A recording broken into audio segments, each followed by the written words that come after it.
Bismillahirrahmanirrahim. Assalamualaikum warahmatullahi wabarakatuh. Perkenalkan, nama saya Maulidin Pohan dari unit 6. Saya ingin membahas prinsip akuntansi dan keuangan. 1. Prinsip keuangan. Sejarah keuangan itu ada zaman kuno. Di Yunani kuno, konsep keuangan muncul dalam sistem perbankan dan penggunaan mata uang. Kemudian ada abad pertengahan. Keuangan digunakan untuk membiayai peperangan dan pembangunan kastil. Kemudian ada abad 20. Keuangan semakin kompleks dan terkait erat dengan perkembangan teknologi, informasi, dan globalisasi.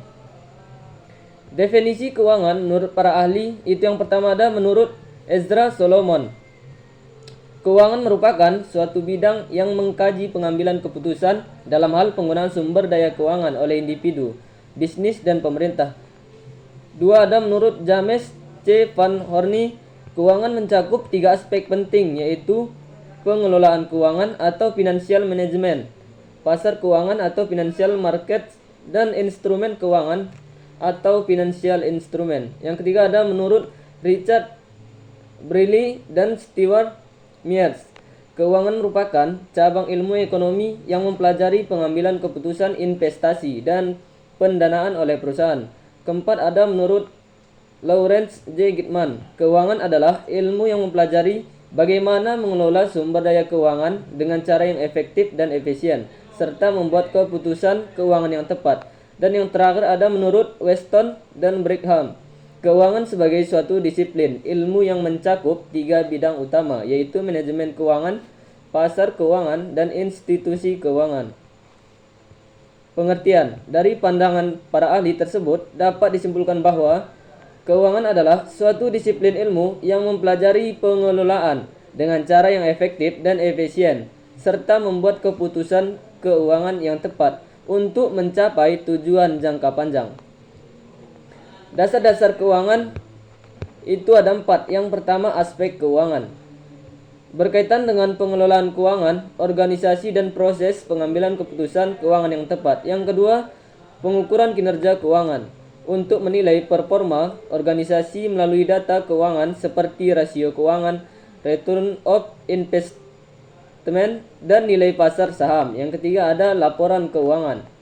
Dokumen yang menyajikan informasi keuangan dari sebuah organisasi seperti laporan laba rugi, neraca, dan arus kas. Dan yang terakhir, sumber daya keuangan, meliputi aset, hutang, dan modal yang dapat digunakan untuk menjalankan aktivitas bisnis. Fungsi keuangan. Poin yang pertama, pengelolaan aset meliputi investasi, pengelolaan dana, dan manajemen risiko. Poin yang kedua, pembiayaan dilakukan dengan cara memperoleh modal dari investor atau melalui pinjaman. Poin yang ketiga, pengambilan keputusan keuangan yang tepat pada membantu organisasi mencapai tujuan jangka panjangnya. Dan poin yang terakhir itu ada pengendalian keuangan meliputi pengawasan terhadap pengeluaran dan pengelolaan keuangan organisasi. Jenis-jenis keuangan. Yang pertama, keuangan koperasi berkaitan dengan pengelolaan keuangan sebuah perusahaan seperti pembiayaan, investasi, dan pengambilan keputusan keuangan. Yang kedua, keuangan publik berkaitan dengan pengelolaan keuangan pemerintah dan organisasi nirlaba yang bertujuan untuk memberikan manfaat kepada masyarakat.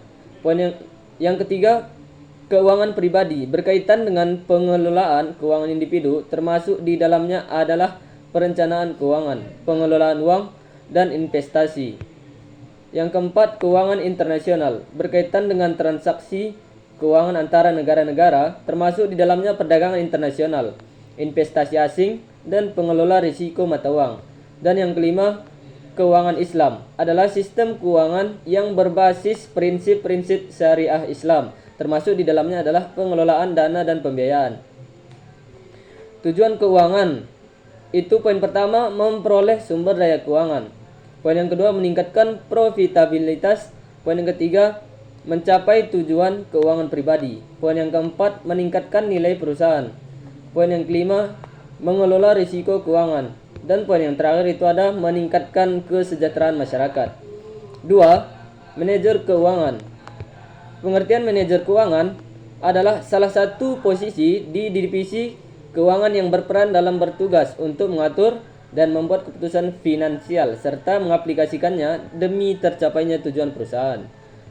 Fungsi manajer keuangan itu yang pertama planning, sebagai hal berkaitan dengan perencanaan arus kas hingga laba rugi perusahaan. Yang kedua ada budgeting, pengalokasian anggaran secara efisien untuk kegiatan operasional perusahaan. Yang ketiga ada controlling, kegiatan evaluasi mengenai keuangan serta sistem keuangan perusahaan. Yang kelima auditing, pemeriksaan penggunaan internal keuangan perusahaan, maka pihak manajemen mengetahui segera mungkin. Yang keenam reporting, menyediakan laporan informasi keuangan perusahaan serta analisis rasio keuangannya. Tugas manajer keuangan itu yang pertama menyusun perencanaan keuangan perusahaan. Yang kedua mengoperasikan kebutuhan keuangan perusahaan. Yang ketiga bekerja sama dengan manajer divisi lain. Yang keempat membantu pengambilan keputusan terkait investasi. Yang kelima menjadi narahubung perusahaan pada dasar keuangan. Tanggung jawab manajer keuangan yaitu mengelola fungsi akuntansi perusahaan, mengontrol jalannya efisiensi kerja perusahaan, melakukan perencanaan dan pengembangan sistem keuangan perusahaan, mengelola pajak perusahaan, mengkoordinasi pengontrolan dana perusahaan, mengelola arus kas, utang dan piutang. Kualifikasi manajer keuangan: 1. Lulusan S1 bidang keuangan. 2. Bisa memimpin sebuah tim. 3. Pengalaman di bidang keuangan. 4. Berumur antara 30 sampai 40 tahun. 3. Akuntansi. Pengertian akuntansi merupakan suatu proses mencatat, meringkas, mengklasifikasikan, mengolah, dan menyajikan data transaksi serta berbagai aktivitas yang berhubungan dengan keuangan sehingga informasi tersebut dapat digunakan oleh ahli pada bidangnya dan menjadi bahan untuk mengambil keputusan. Komponen akuntansi: akun aset atau aktiva, contohnya bangunan, gedung, dan tanah. Akun kewajiban atau liabilitas, contohnya hutang. Akun modal atau ekuitas, contohnya pendapatan, beban, dan freight. Pengaruh transaksi keuangan itu mempengaruhi bagian aktiva atau pasiva, kemudian mengurangi satu sisi dari aktiva, kemudian mempengaruhi menambah pada suatu sisi pasiva. 4. Analisis laporan keuangan. Pengertian analisis laporan keuangan adalah proses evaluasi dan penafsiran informasi keuangan suatu perusahaan atau entitas untuk memahami kinerja keuangan mereka. Tujuannya untuk mendapatkan wawasan yang lebih dalam tentang kesehatan keuangan suatu perusahaan, identifikasi tren, memahami risiko, dan membuat keputusan berdasarkan informasi akurat. Langkah-langkah dalam melakukan analisis laporan keuangan itu yang pertama, kumpulkan laporan keuangan. 2. Pahami struktur laporan keuangan. 3. Perhitungan rasio keuangan. 4. Tren waktu. 5. Perbandingan industri. 6. Evaluasi manajemen diskresi. 7. Analisis arus kas. 8. Evaluasi risiko. 9. Bandingkan dengan target dan tujuan. Dan yang ke-10 kesimpulan dan rekomendasi. Tujuan melakukan analisis laporan keuangan itu yang pertama evaluasi kesehatan keuangan, yang kedua pengukuran kinerja, 3. Pemahaman tren, 4. Penilaian risiko, 5. Perbandingan dengan pesaing, 6. Pengambilan keputusan, 7. Komunikasi dengan pihak luar, 8. Kepatuhan peraturan, 9. Perencanaan keuangan, dan yang ke-10 itu ada peningkatan efisiensi. Metode analisis keuangan itu poin pertama ada analisis Dufon, membantu memahami faktor yang mempengaruhi profitabilitas atau margin laba bersih, perputaran aset, dan leverage keuangan. Yang kedua ada analisis common size, setiap item sebagai persentase total pendapatan untuk membandingkan komposisi laporan keuangan antara perusahaan atau tahun berbeda. Yang ketiga analisis pembanding, membandingkan kinerja keuangan dengan pesaing dalam industri yang sama untuk menilai sejauh mana perusahaan tampil baik dalam konteks kompetitif. Yang keempat itu ada analisis arus kas, itu melibatkan pemahaman tentang sumber dan penggunaan dana perusahaan selama periode tertentu untuk menilai kemampuan perusahaan menghasilkan arus kas yang cukup guna memenuhi kewajiban dan investasi.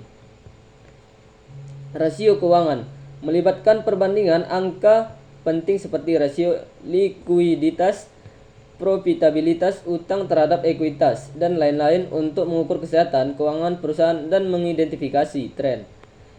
Analisis vertikal melibatkan perbandingan setiap item dalam laporan keuangan dengan total pendapatan untuk melihat struktur relatif dari item-item dalam laporan keuangan. Analisis regresi mengidentifikasi hubungan statistik antara variabel-variabel keuangan untuk memahami perubahan dalam satu variabel dalam mempengaruhi variabel lainnya. Analisis tren melibatkan peninjauan data keuangan dari beberapa periode sebelumnya untuk mengidentifikasi tren kinerja keuangan sehingga membantu memahami perkembangan dari waktu ke waktu. Analisis horizontal sebagai analisis perbandingan tahun ke tahun melibatkan perbandingan angka laporan keuangan dari tahun sebelumnya dengan tahun saat ini untuk mengidentifikasi perubahan signifikan dalam kerja. Analisis sensitivitas mengukur perubahan dalam faktor tertentu seperti penjualan atau biaya dapat memengaruhi proyeksi keuangan perusahaan untuk perencanaan risiko dan pengambilan keputusan. 5. Rasio keuangan. Fungsi rasio keuangan itu ada mengetahui optimalisasi keuangan, melihat optimalisasi penggunaan aktiva, melihat efektivitas manajemen operasional, melihat tingkat kesehatan keuangan dalam perusahaan. Acuan untuk menganalisa kemampuan perusahaan untuk berkembang. Metode analisis rasio keuangan. Analisis common size bekerja dengan cara membandingkan perubahan yang ada di berbagai pos dengan jumlah aktiva, pasiva, dan penjualan.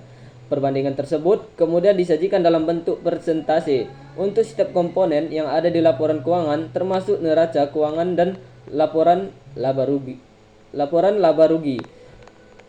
Analisis time series dan forecasting untuk memprediksi kondisi finansial di masa depan dengan melakukan perbandingan data keuangan dalam periode tertentu.